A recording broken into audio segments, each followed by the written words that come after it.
Good morning, everybody, and welcome to our first Apereo Micro Conference of the year. And Happy New Year, by the way. It's only 2 weeks into January, so I think I could still say that.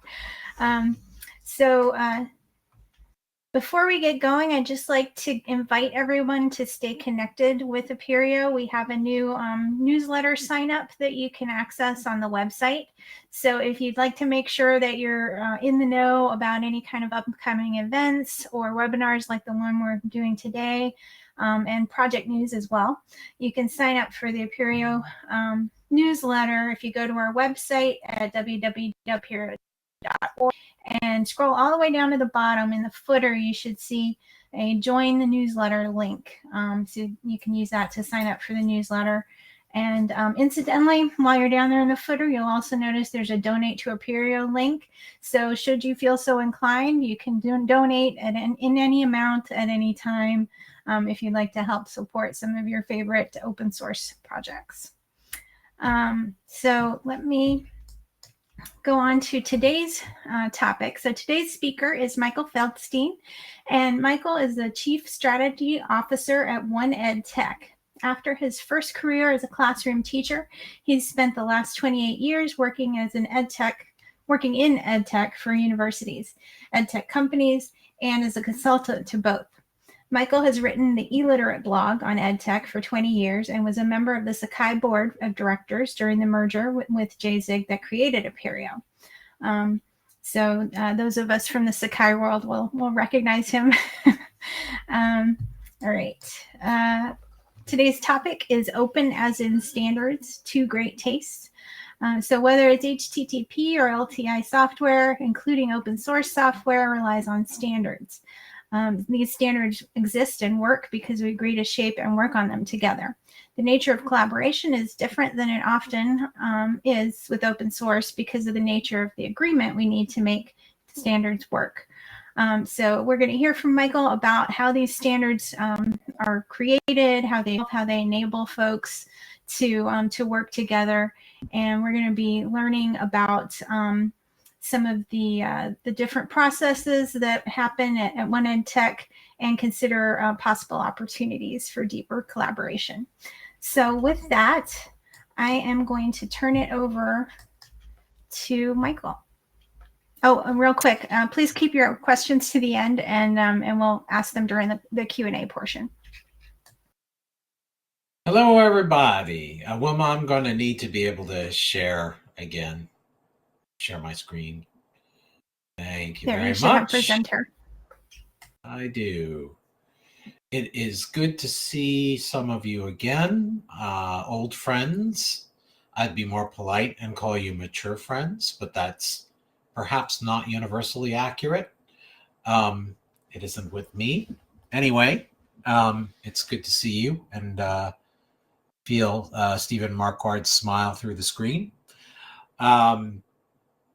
You've already heard a bit about my open source bona fides and my historical relationship with the community. I will add that I managed to be elected to the Sakai board in the community when I was working as an employee at Oracle, which at least one member of the community at the time referred to as a rabid Rottweiler.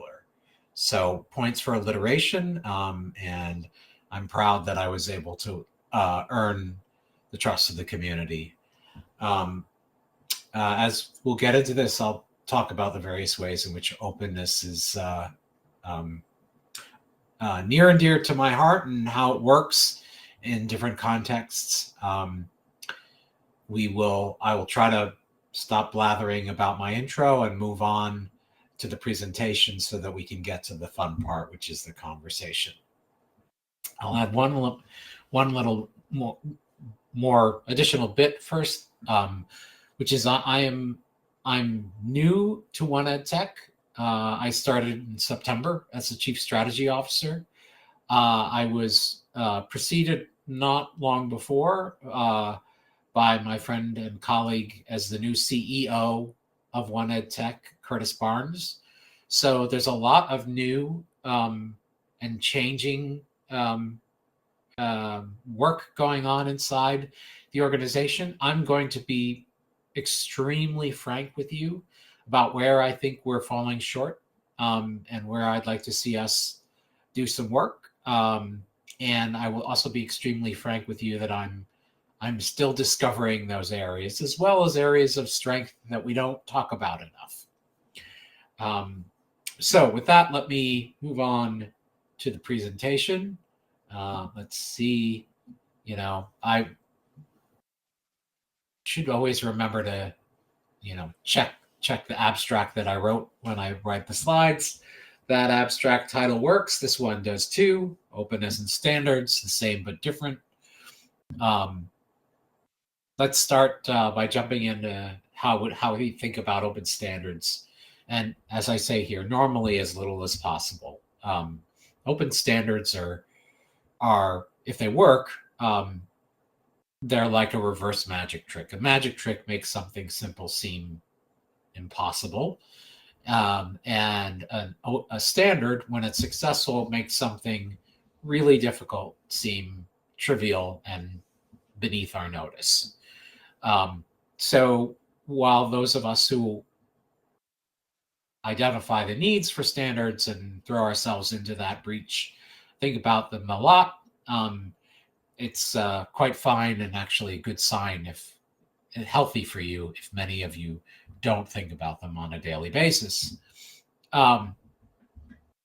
So when you think about open standards, here are some ways you can think about them.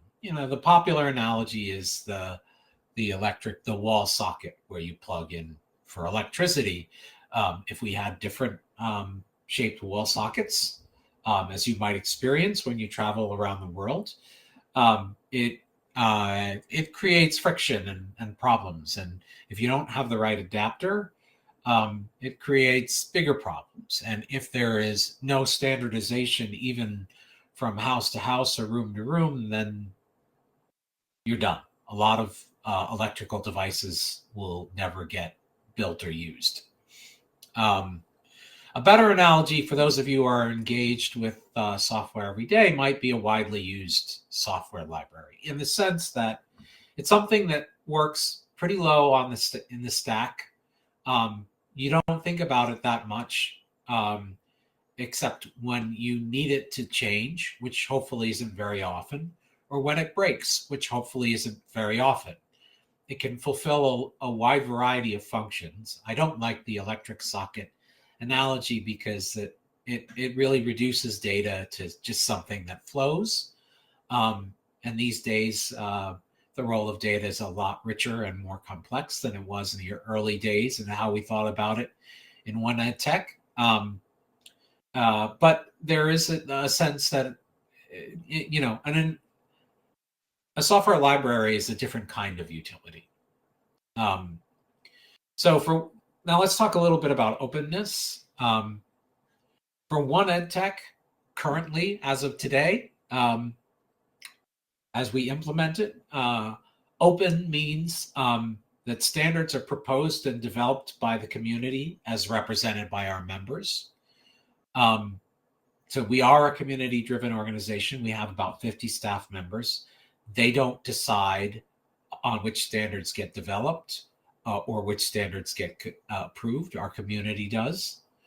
We have our own version of an incubation process that requires at least 4 adopters to test a proposed standards before we can ratify it as a specification.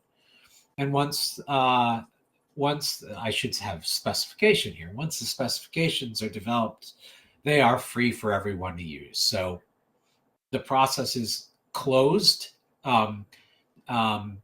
limited access during development. It's something we can talk more about a little later.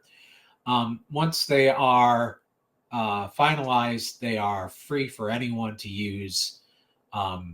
We do, if you want to be certified, which takes resources, there is a cost for that. But if you want to just adopt them and implement them, you don't have to tell us. Same as with open source. For one ed tech, as it exists today, again, I think this one's less likely to evolve, but standard means something that a lot of folks decide to adopt. One Ed Tech does not create standards. We create specifications. Some of those specifications historically have been adopted by very few people and are not widely used. Standard is something that is standard. We don't decide if it's standard. You do. You either use it or you don't.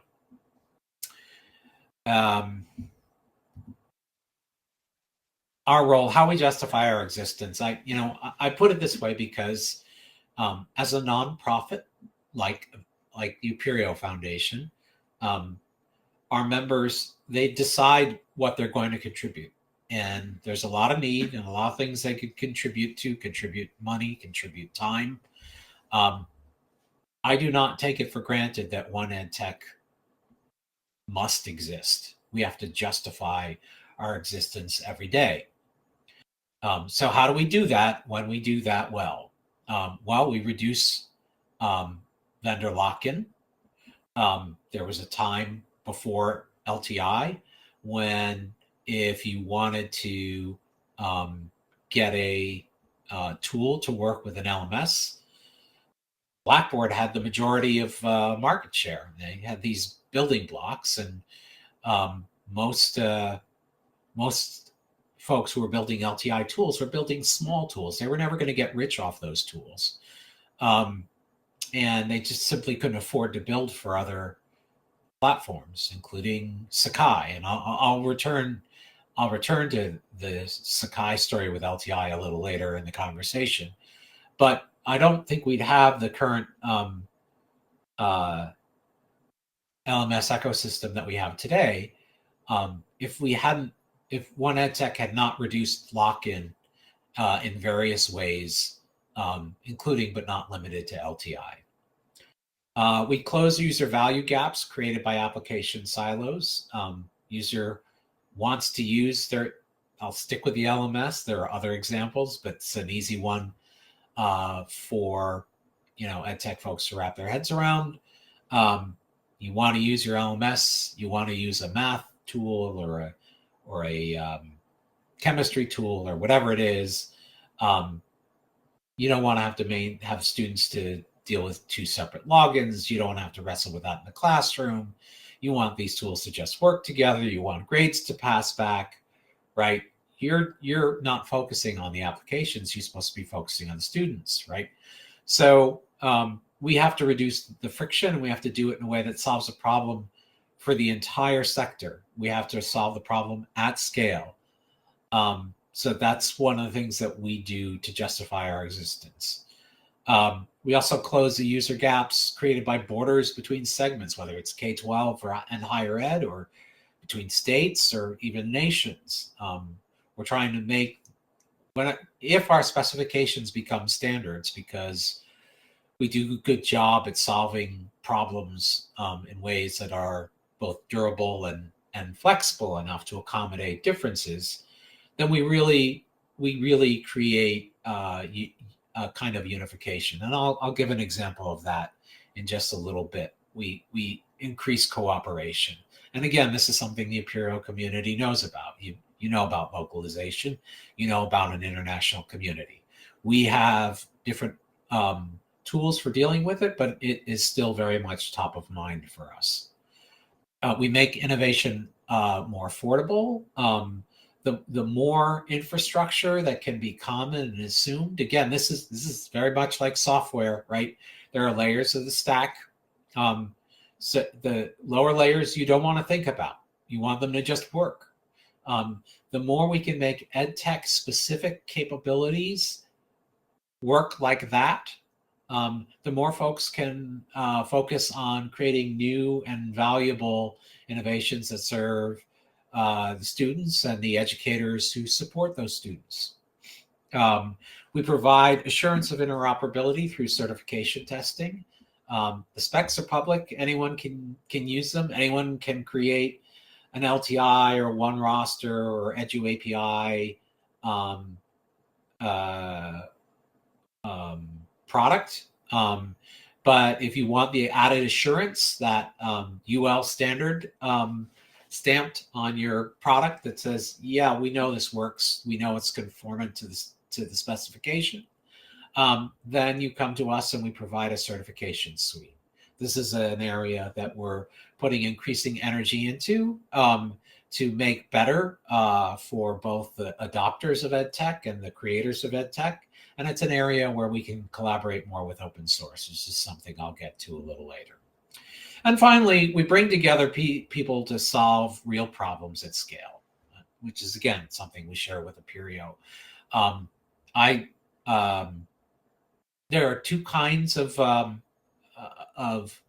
associations in education, in my experience, and I don't want to denigrate the other kind of association. They're important, but they do different stuff. There are associations that get together mostly to talk through stuff or to talk about stuff. And then there are associations that get together to make stuff, to do stuff. I've joked that I would like One EdTech's tagline to be that we actually do stuff. And we do that by bringing people together and facilitating diplomacy and finding common ground. Okay, so some examples of impact. We have entire nations adopting the question test interoperability, QTI, for high stakes testing. QTI has a bad rap in certain EdTech circles. I will tell you that I traveled in those circles and had a low opinion of it myself for a long time. And then I found out that, in fact, it essentially serves as a kind of a blueprint for a blueprint. It's the basis for data models for nationwide high stakes testing software.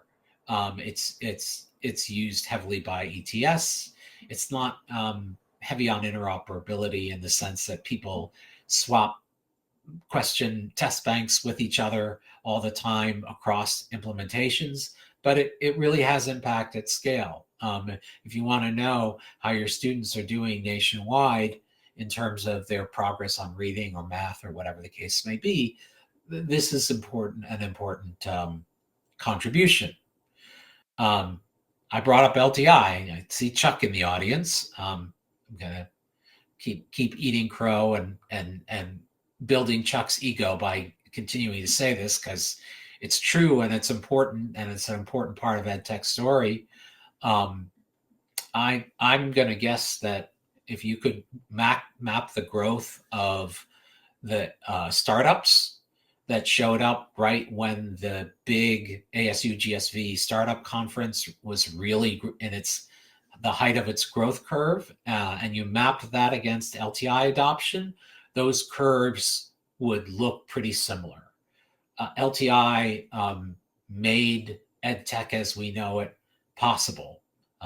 And as many of you know, LTI, Chuck was the driver in a literal as well as figurative sense of LTI. He was the Johnny Appleseed of it. And it happened because Chuck was on both sides of that. He happened to be a big participant in creating an LMS, driving the creation of that LMS. And he also happened to be a professor who wanted to use tools that would plug into that LMS. And so having both sides of that need of those stakeholders at the table, in this case in one head, that was really critical. A standard you might have heard less about, EduAPI, is providing text word missing there, is providing the rostering data transport standard, or that's right, it is the rostering data transport standard for the entire country of Sweden, including multiple government agencies. Competencies and Academic Standards Exchange, or CASE, which essentially allows you to exchange learning objectives or competencies, enables statewide K-12 systems like Georgia, North Carolina, and South Carolina to develop OER together that are aligned across the states and adjusted for each state's specific competency requirements. This is pardon the pun, but a case that I want to call out because it's a perfect example of where open standards and open source create an opportunity.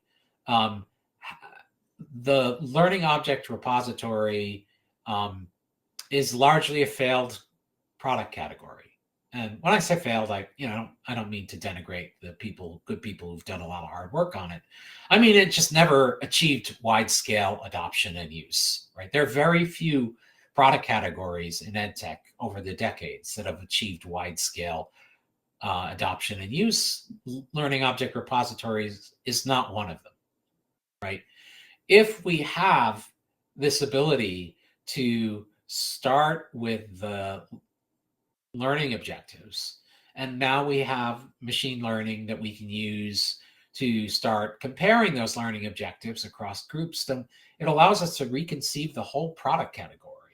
And this is operating at a multi-state scale, and it could easily operate at an international scale. So far, there aren't many players building tools to serve a new need. And we definitely are seeing in these 3 states efforts to create some kind of learning object repository like structure to meet their needs. So this is a peanut butter meets chocolate moment potentially. Now, let me talk about how we develop standards. And again, I'm going to be, open with you about how things work today that I personally am not happy with. And I'll speak for myself, not for the organization on those. I think internally, to be fair, we're still deciding what the new world looks like together. And I trust my colleagues who've been around a lot longer than I have in the organization. I'll tell you my perspective on things. I'll tell you areas that are debatable where I personally stand on them, and I'll tell you areas that I think make sense, right? So this is an old graphic. You can see One EdTech used to be called IMS Global. You can see IMS is still on the graphic. My graphic skills, my visual skills reached their limit when I try to match my socks, so I didn't mess with this chart. It gives you a sense of the flow. When there's a need for a specification, when there's a need for an integration, for the kind of work that we do, we get input from members. That's one area that I can call out to you right now. We are, in fact, internally talking about ways that we can broaden the aperture and get more feedback from the sector. One EdTech today aspires to serve the sector, not just our membership. We serve it through our membership, but we serve the sector. So we want to get input from members and non-members about needs. You'll see initiatives on that soon. Then we go through what is currently a closed process where a charter is written, nailing down those needs. A base document is produced. So we move from the group that kind of understands the needs to the group that knows how to craft solutions. They produce a specification, which then moves to candidate final. These are all documents, right? We don't, as a general rule, we don't produce code. We, in fact, do produce code, but that's not, our specifications themselves are not code. The code we produce supports the specifications, right? So we produce a document. It gets tested. And there's this group called the Technical Advisory Board, which I'll talk about more in a moment, that reviews the specification. And there's a vote on those public documents. And at that point, the specification is finalized, stamped good for the world, and we release it and people can implement it as they choose. There's some questions in my mind, and this is a good group to discuss it with, about when we need to keep things closed, both because specifications are not, forking in our world is not good, right?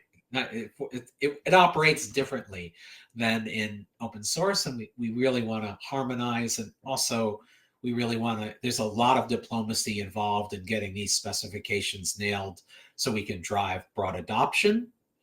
At the same time, I think there's been some fair concerns raised about the closed nature of that conversation. We have to be careful as we consider these issues to also consider any change management process, because we have a lot of members who have paid money and contributed their efforts based on the set of assumptions we operate under now. So these are complex issues, as you all know. But we're thinking hard about all of this and how to strike the right balance. As with open source, we do have to worry about intellectual property contaminating our standards. So as with certain open source licenses, we do have an analog to the Apache contributor license agreement. We go through an intellectual property review and release that ensures that these specifications are unencumbered by patents or trademarks or anything, copyright, anything that might get in the way of their free use. So I can go into more detail on the process. There are actually folks on this call who have participated in the nitty-gritty of it more than I have, and might be able to answer your questions better about it better than I can. But we'll circle back to that if I can stop blathering and make time for some questions. So let's just keep going. I do have an agenda for being here beyond the fact that, Patrick and I have beers together and used to work together and advocated for open source and open standards together when we were at SUNY together. And beyond the fact that I have affection for this community, I am here because I want to advance One Ed Tech's interests and justify its reasons for existence. So there are ways in which we can work together. And again, I when I say this, I will add the disclaimer once again that we're a 50-person organization with thousands of members, K through 16, international. We just, in fact, announced that NATO will be adopting LTI. So that's a big deal. But it also means that as we move forward and all our staff are stretched, they work very hard, we have to kind of consider how we're going to move forward on these processes. But let's not confuse the pace of our progress with our resolve to make progress. So potential areas for shared work originating either from the open source community or the open standards community, reference implementations. Sakai was in fact the reference implementation for LTI. Moodle is commonly used to test LTI as a LTI tool consumer. There's a lot of work we can do together to build reference implementations and libraries. One Ed Tech is explicitly not in the business of building production software for use. We are, as a 501c6, we cannot compete with our members. That's a legal issue, but it's also essential to our diplomacy. Like if we start favoring one project over another, then the folks who are building similar software are not going to want to work with us. That said, we want to see our specifications get implemented in software that gets used, and we want it to reach everyone everywhere. So this is a case where we can work hand in glove with all of you. We can do that for software that you go out and develop and share with members and around the world. We can do that with libraries that make it easier to implement the standards that we develop. We can identify new problems to solve together. I mentioned one already with the new approaches to supporting OER. I'm sure there are more.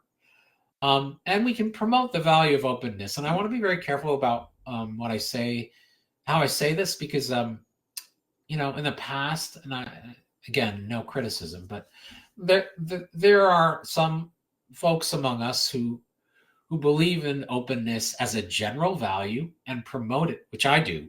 I believe in openness as general value.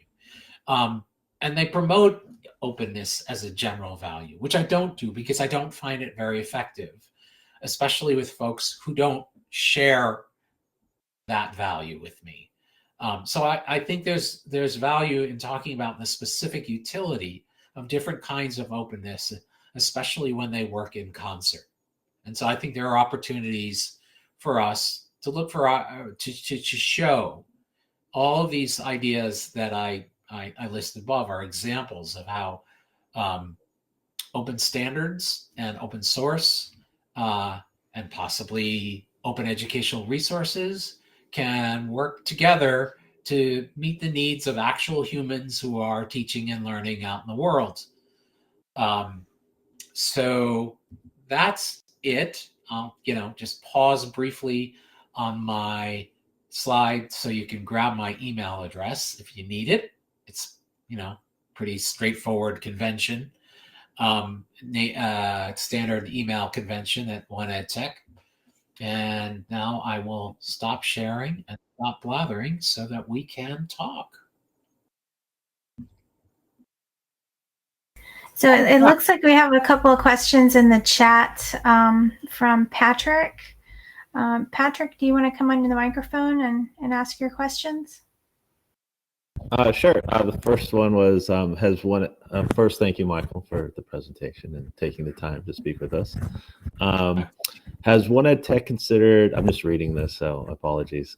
Has One Ed Tech considered non-technical or quasi-technical standards, for example, helping to define the development standard, reporting processes, content formatting, etc., for the emerging requirements around software bill of materials or the CRA? And I guess the point here is, as these requirements come down as regulatory requirements that open source projects are going to have to respond to, I just wonder if One Ed Tech is involved, because Blackboard and Canvas and other educational tools are going to need to comply here too, and I'm just wondering what role One Ed Tech might be playing in that.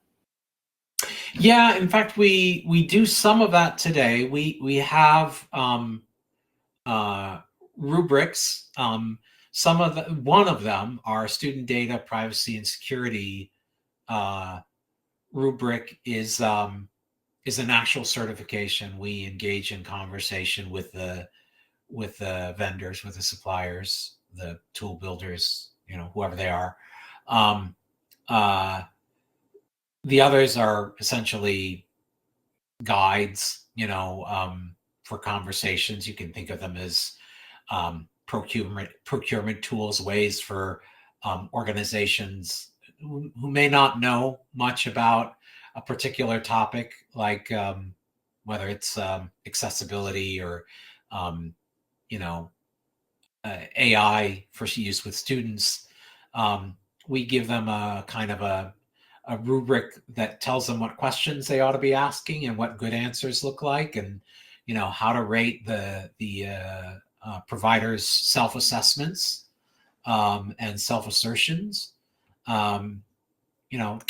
We don't go in and do forensic work and guarantee, but we at least help make sure that folks are know to ask the right questions. I think the specific question about something like software bill of materials, there are a couple of challenges. First,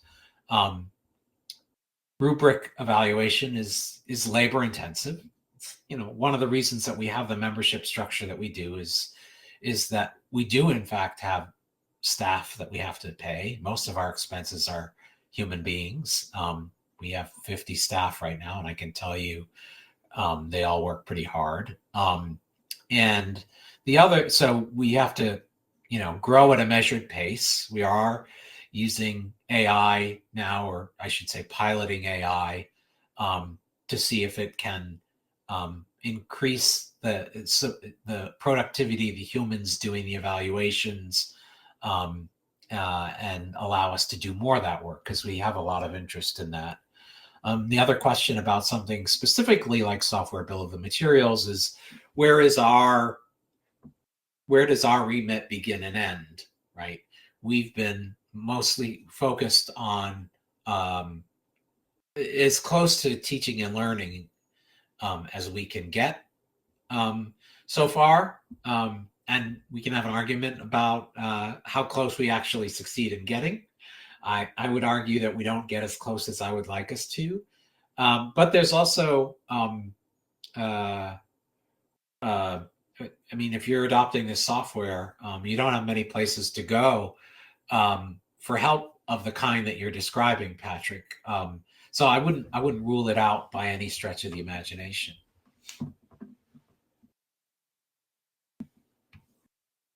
Great, thank you. We also have a question from Raphael in the chat. He asks, is there an example of a standard developed on the basis of an already existing free and open source software development? Chuck, is that how LTI happened? Did you build it first and then bring it? No. I don't know of anything like that. I don't know of anything as someone that had something so good in any open source or proprietary system that it was so well engineered in sort of their labs or their development team that they walked in and say, here we are. The problem with that is that, and there's lots of examples of vendors or communities that had really good ideas. I mean, extremely good ideas, and they implemented those good ideas. And then they said, this should be a standard. And everybody who heard this said, wow, that's the coolest idea I've ever seen. However, you didn't think deeply enough about what you were doing, and the data that came back from this little thing wasn't signed. And we can't possibly implement what you're proposing unless we add a signature to it. And then you're like, well, and it shouldn't be a get, it should be a post. And so what happens is eventually some really, really good ideas from, groups that, know a lot about use cases became standards, but they sort of never were in the same form, because when standards work at their best, there is a co-engineering activity where 3 or 4 tools or 3 or 4 vendors are sitting in the same room and hashing out the consequences of choices that are made in the ultimate standard. And someone says, I don't care about the signature. And someone else says, I do care about the signature. So we add a signature. And the problem then is it takes a while. But so to answer the question, I know of no situation where such a great idea in some lab or company or open source project was so good that we just said, love it, make it a standard. Never. Right. And I hope you all caught the nuance in what Chuck just said, and thank you, Chuck, for that. Which is that while nobody walks in and says, here it is, it's all done, and then it just gets stamped, people walk in all the time with good ideas that they've already worked on. And those good ideas jumpstart a conversation. And the work of the standards group is then to bring different perspectives to those ideas so that we can identify all the, you build stuff for your context, right? And you build stuff based on, maybe the security, your context didn't require kind of thinking about security that someone else's does, right? Just as an example. So the standards work is to take those good ideas that come in from members and have other members, with the facilitation of our staff, work them into something that can build a coalition, and everyone can say, I can get behind that. I'll adopt that. So Tammy is asking a follow-up question. She wants to know, didn't Mozilla create open badges, and that's now a part of the OneEdTech standard? Yes, Mozilla did create open badges, and yes, it is part of the OneEdTech standard. Open Badges 3 is not the the specification that Mozilla submitted. Now, I wasn't around for the original transfer, so I don't know the details. I believe there was some collaboration on that work. I could be wrong. Mozilla is also a special sort of, I don't know how to classify them. They're kind of a one-of-a-kind organization. But is there anyone here who is part of that Genesis story who could tell more than I can? Yeah, yes, I was. Okay. And so let me try not to be mean in case there's people here that have sacred cows wandering around their backyard. So it's exactly as Michael said. Mozilla were very smart people. They solved a really cool problem. I built an implementation of Open Badges 1.0 as in a hurry. And as an engineer, I greatly appreciated the crude, effective way they did it that made it tractable and quick. And good engineers, when they think they're making a specification, will say, look, I got to make something simple enough that everyone's going to do. And so what happened is that we pretty much took in the beginning that spec, and because the key thing is Mozilla was trying to get out of the standards making business, and so as part of that arrangement, we pretty much took Open Badges 1 and made it identical to Mozilla, and there was interoperability between all the Mozilla built infrastructure and Open Badges 1. Ja, klar. Deswegen frage ich dich auch, gell? Someone's got Marcus, could you please mute? Thank you. Ja, Yeah. Sorry. And so, Go ahead, so what happened is that IMS advocated for Yeah. OBI 1, and as new people and new organizations said, great. And some people did that OBI 1, but really what they did was new engineers with new perspectives came in, and then a series of revisions happened. And at this point, OBI 1 is just kind of like, people don't do it anymore. And so to some degree, while it was published rapidly in the same form as it was kind of brought in, that was kind of a legal requirement for the transfer of standards. But the process that Michael mentions and that I mentioned about, co-engineering and multiple perspectives, that absolutely happened in that standard as well. Right. Thank you again, Chuck. That was really, extremely clear illustration of how this works. And there have been several revisions of the standard. Our goal at OneEdTech is not to create a new version of a product every year. That's not helpful. So you can almost see three stages, in what Chuck described. The first stage is get something out that everyone will agree is simple enough to implement and it adds enough utility that they'll do it, right? The second stage is to acknowledge and examine all those areas where you fell short of doing it the best way possible in order to meet your goal.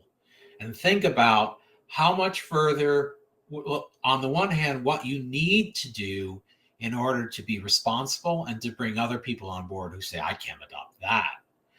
And on the other hand, create a path by which those folks who came on board in the first place, many of which, might have made what was a significant effort for them to do it, will come along with you to the next version.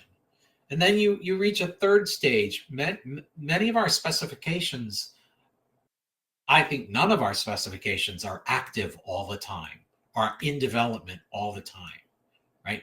We come up, somebody comes, we get a working group that puts together a charter.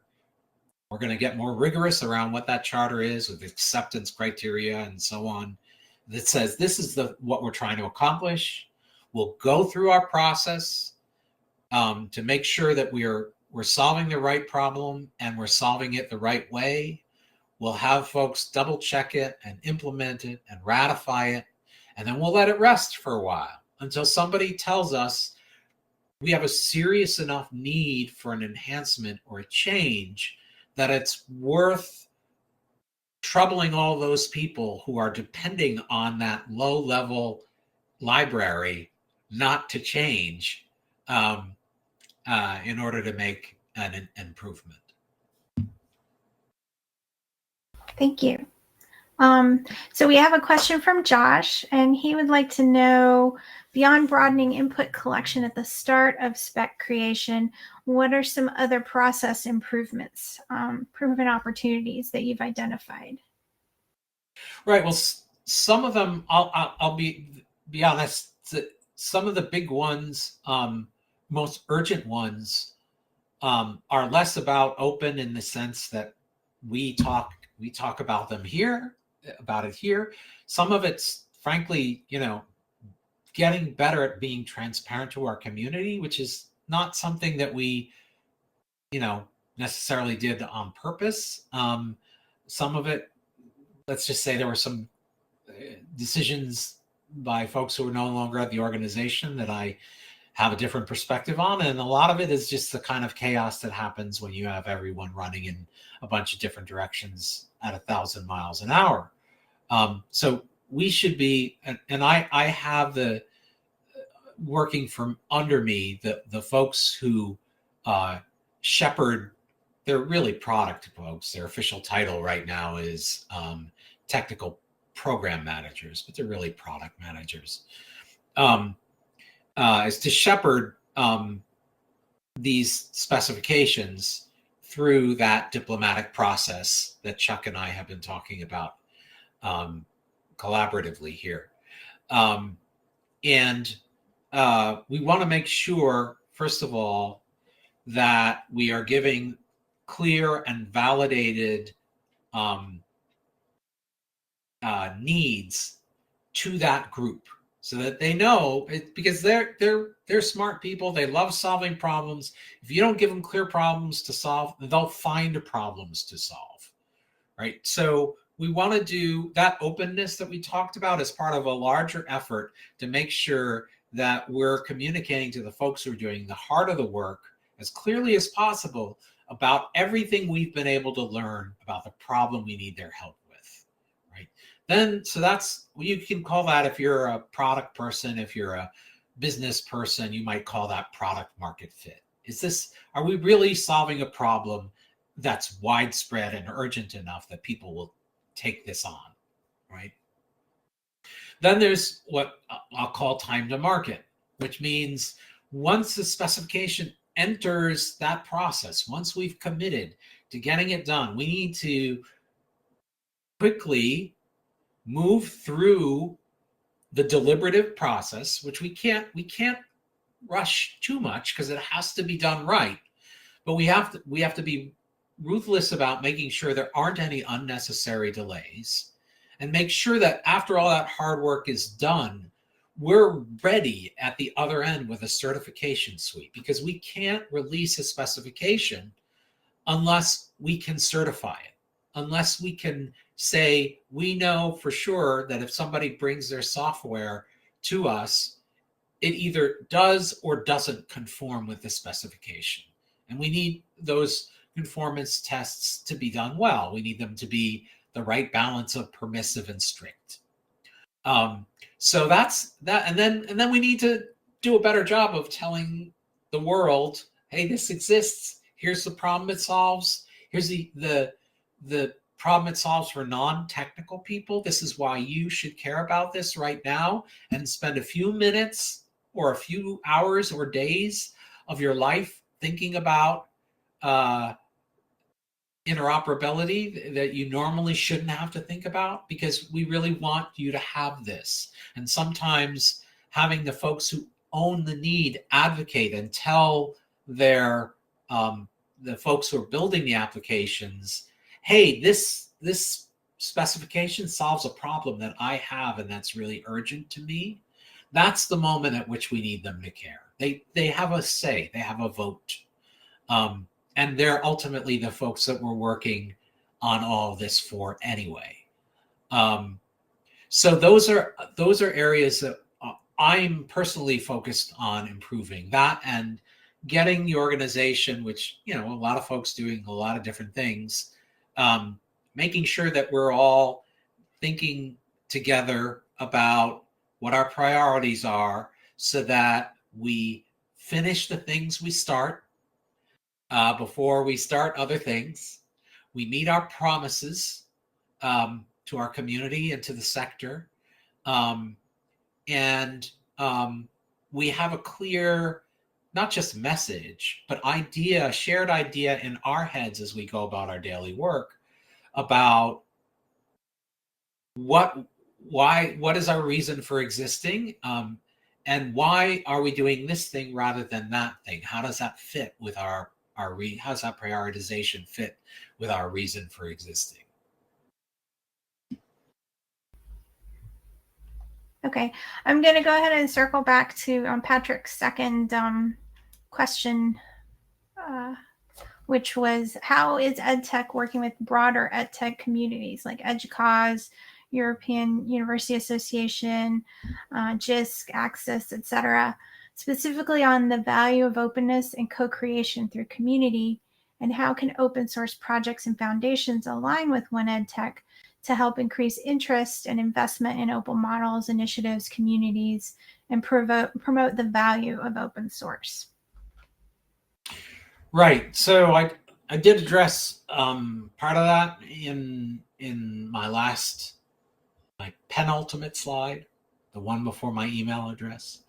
I think that the best way to demonstrate the value, to persuade people the value of openness, is to provide value through openness, right? So we do work with other associations. This is a part I didn't address. EDUCAUSE has a permanent seat on our board. I'm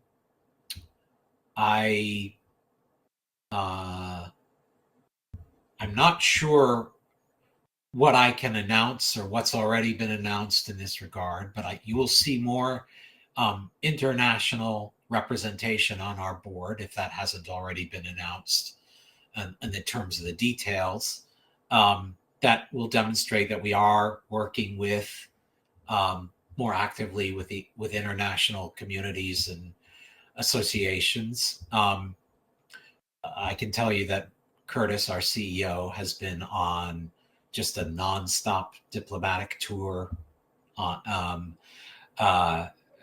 meeting with different associations around the country, around the world. I, in parallel, have been engaging, frankly, with other standards bodies to facilitate, to kind of set aside this notion that we're somehow in competition with each other, and facilitate better cooperation and harmonization. We've made some pretty major announcements in the K-12 area in that respect, and you'll see some more stuff coming across the board steadily. In terms of how we can cooperate, well, I've outlined. Let me mention one project I haven't brought up before that I was actually working on earlier today. And this is embarrassing. I'm going to tell you right now, I'm embarrassed by what I'm about to tell you. We got a grant to build software to facilitate digital credentials. There's a digital wallet. There's a dashboard. There are a few pieces of software. That software was supposed to be released under an Apache license. To my knowledge, and I just found out about this within the last few working days, that software is not posted anywhere publicly as of today. And I also will tell you that I think the United States is probably the worst place to start pushing digital credentials and micro credentials of anywhere in the world. We don't have further education the way many countries around the world have. We don't have the same attitude towards vocational career and that sort of career development that many countries around the world have. We don't have government involvement in facilitating credit transfer in the way many countries around the world have. This software was intended to be open, and it should be open in meaningful ways. The part I'm trying to wrap my arms around right now and wrestle with is, how do we open it responsibly? My folks are already overtaxed, and apparently there wasn't anything in the grant about supporting the open software. Just had to be openly licensed. And as you all know, that's not enough. I mean, we could shove it out on GitHub today, and probably nothing would happen.